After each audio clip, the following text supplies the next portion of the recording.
começar com as notícias do candidato, do nosso amigo, né? Do nosso amigo. Vamos começar aqui com as notícias. Notícia de hoje, notícia quentíssima. Essa, antes de eu ler essa notícia, essa mais uma repercussão. Pode até deixar isso se você quiser. Essa é mais uma repercussão daquele fenômeno que eu tenho assinalado em várias lives aqui.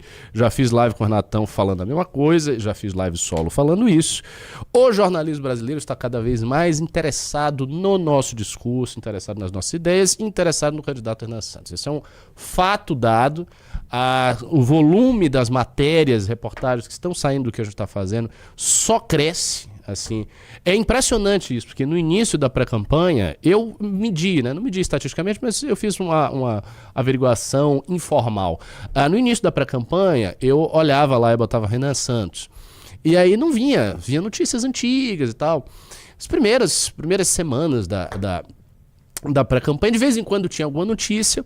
Quando saíam as notícias, geralmente eram notícias tirando o Renan de alguma coisa, tipo, sei lá, uma notícia sobre os presidenciáveis. Saía lá uma matéria sobre os presidenciáveis, aí você tinha o Caiado, o Zema, alguém, e não aparecia o Renan. Isso acontecia direto. Notícias que falavam dos presidenciáveis e ninguém dava muita atenção. De vez em quando apareciam reportagens negativas sobre o que a gente estava fazendo, alguma crítica do tipo, oh meu Deus, o perigo fascista está chegando e blá blá blá. E agora não, minha gente, agora mudou, né? Nós estamos vendo todo dia a notícia do Renan saindo na mídia, o tempo todo, e o tom dessas notícias, isso que pra mim é formidável, o tom dessas notícias não é um tom de ataque. O jornalismo brasileiro não está atacando o Renan Santos. O jornalismo está fazendo um trabalho ok. Não está se morrendo de amores, é natural, é um candidato da direita, né? O jornalismo não vai morrer de amores por nenhum candidato da direita, mas existe uma certa seriedade descritiva em analisar o fenômeno, e isso aconteceu nesta reportagem aí. Bota na tela, por favor. Vamos lá? Dale. Renan Santos desponta entre jovens e atrai voto anti-Lula e anti-Bolsonaro. Daniela Lima. Dono de retórica forjada nas redes sociais, com apelo à economia liberal e linha dura em segurança pública, Renan Santos, pré-candidato do Missão à presidência, está fazendo barulho entre os eleitores mais jovens que se declaram anti-Lula e anti-Bolsonaro. Nesse último nicho está, isso aqui é importante, 13 pontos percentuais à frente do outro nome da terceira via, que é citado como opção, o ex-governador de Goiás, Ronaldo Caiado. Ou seja, na pesquisa que ela analisou, que não é assim, está muito longe de ser uma boa pesquisa pra gente, e está muito longe de estar sequer entre as 4 melhores pesquisas que nós temos. Essa pesquisa da BTG, ela tradicionalmente dá números muito subnotificados pra gente, ou seja, não é uma pesquisa maravilhosa, está longe disso. E, no entanto, em alguns cenários dela, o Renan já aparece ali como terceiro, acima do Caiado e do Zema, outros cenários não, mas a gente acredita que isso é uma questão realmente de ajuste. O ponto interessante daquilo que a Daniela falou é que ele tem 13% de pontos percentuais a mais entre os mais jovens para o Caiado. Quer dizer, a nossa base jovem está cada vez mais consolidada, e isso é ouro, porque os jovens envelhecem, os jovens se tornam mais importantes na medida que eles vão envelhecendo e adquirindo posições aí na sociedade. E o nosso desafio, digamos assim, é como manter essas pessoas dentro da nossa estrutura aí de militância, de apoio eleitoral, e não perdê-las. Como não ter uma rotatividade em que a gente perca o jovem quando ele envelhecer. O que eu não acho difícil, porque o projeto tem bastante coerência, e sendo coerente a pessoa consegue acompanhá-lo pelas várias fases da vida. Não me parece algo muito difícil. Sigamos. Os dados constam na última pesquisa BTG Nexus, divulgada ontem. Na fatia do eleitorado que se diz anti-Lula e anti-Bolsonaro, ele é o terceiro nome mais citado com opção, com 19% das menções, só atrás do petista e de Flávio Bolsonaro, herdeiro do clã na disputa. Quando a pesquisa mensurou a consolidação de voto, ou seja, o eleitor que já disse ter feito sua escolha sem chance de mudar, Renan novamente ocupa o terceiro lugar do pódio atrás de Lula e Flávio. Ele triplicou a sedimentação. Isso também é uma informação importantíssima. Ele triplicou a sedimentação do voto em 3 meses. Isso é coisa de fenômeno eleitoral. Ele triplicou a sedimentação do voto. O que é a sedimentação do voto? Olha só. A gente está crescendo nas pesquisas, são fatos, vocês estão vendo. Porém, existe a seguinte dúvida. Beleza, está crescendo nas pesquisas, mas até que ponto essas pessoas ficam com o projeto? Porque, diante da eleição, elas podem optar. Não vou, acho que não é suficiente aqui, eu acho que eu vou no Flávio, acho que vou mudar meu voto, acho que, sei lá, vou votar nulo. Não senti muita confiança nesse Renan. O que a Daniela Lima está indicando é que esta não é a nossa tendência. A nossa tendência é o contrário. A tendência é consolidar o voto, ou seja, o voto vem para Renan, vem para a missão e o voto passa a ficar com Renan e passa a ficar com a missão. Isso é a consolidação, isso é a sedimentação do voto. E isso é extremamente importante para você manter pisos racionais quando você vai para uma eleição. A disputa eleitoral é uma disputa movediça, as coisas mudam o tempo inteiro. Toda hora a gente vê uma treta, tem um escândalo de corrupção, tem uma coisa que acontece aqui, e isso abala as estruturas das pesquisas eleitorais e do funcionamento da campanha. Quando se tem um voto sedimentado, você está meio que imune a essas variações. Você está assente, firme, sólido no seu feudo ali. E é exatamente o que está acontecendo com o Renan. Boa parte desse movimento está ancorado nos eleitores que têm 16 a 24 anos e foram fisgados pelo pré-candidato do Missão. É nesta faixa etária que ele concentra o maior potencial de voto. Dados obtidos com exclusividade pela coluna mostram que 40% dos jovens entre 16 a 24 anos poderiam votar em Renan Santos para presidente. 14 já afirmam que ele seria o único candidato em quem votariam. Esse também é um dado super importante.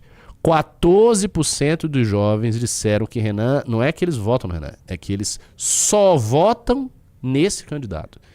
Essa é outra coisa preciosa, porque se você tem um eleitor que é fiel, esse eleitor não te abandona, ele está com você.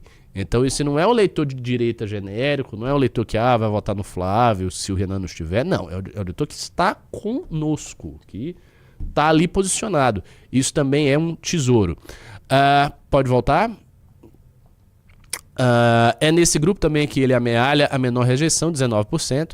A parcela de jovens que declaram não conhecê-lo é de 41%. Ainda é grande, ainda tem bastante jovem que não conhece, obviamente. Nas demais faixas etárias, o possível voto diminui e sua rejeição aumenta. Os dados indicam que a base de apoio e simpatia eleitoral de Renan Santos estão concentrados principalmente no eleitorado jovem, segmento onde ele encontra menor resistência e maior intenção de voto convicto. O levantamento mostra um desafio para o avanço da candidatura nas faixas acima de 40 anos, onde os índices de rejeição e desconhecimento são mais acentuados, o que limita o crescimento da candidatura fora seu nicho geracional. Isso é um fato, a gente sabe disso, esse é um grande desafio de todo o projeto, né? Obviamente é um desafio do projeto, mas o fato de a gente estar muito consolidado e sedimentado com os jovens, pra gente é uma maravilha. Teve um cara aqui que comentou no chat que ele tinha 14 anos e agora ele tem 24 anos, você começou a acompanhar o MBL há 10 anos atrás. Pô, se isso é verdade, parabéns por se manter acompanhando a gente tanto tempo, né? Sim.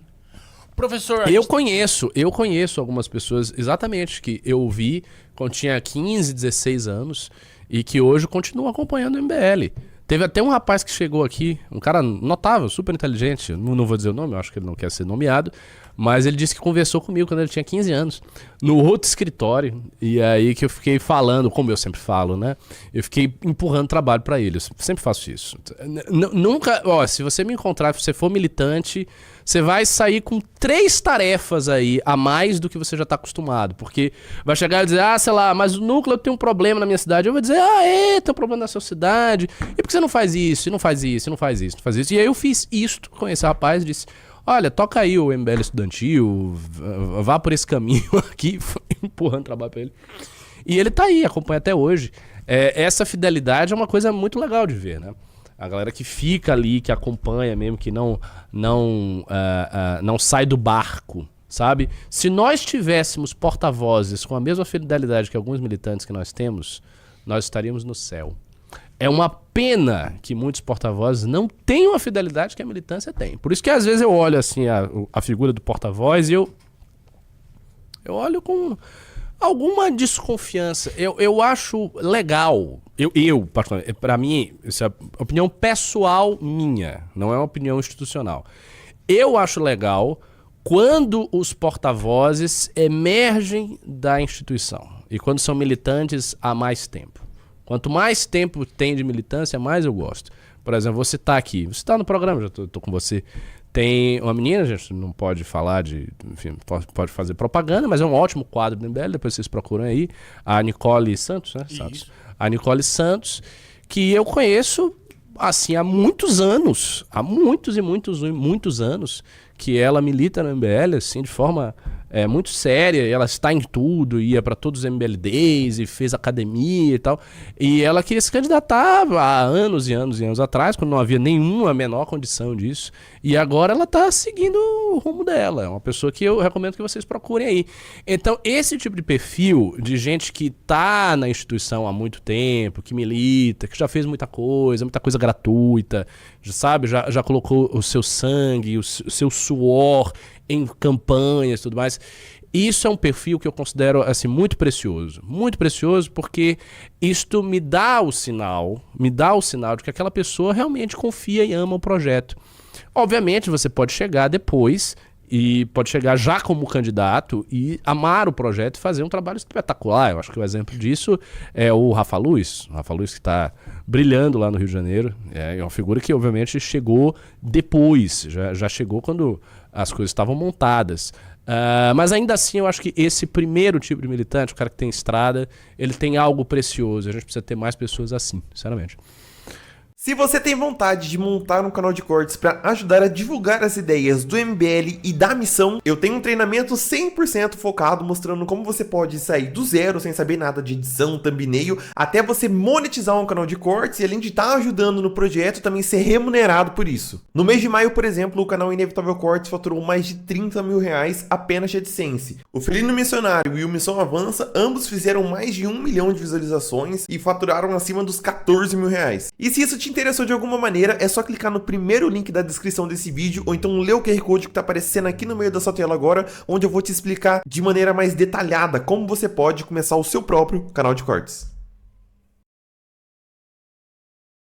Gostou deste corte? Então deixe seu like, inscreva-se no canal e ative as notificações. Assim você não perde os próximos vídeos e ajuda o Brasil Politizando a levar mais informação e debate para cada vez mais pessoas.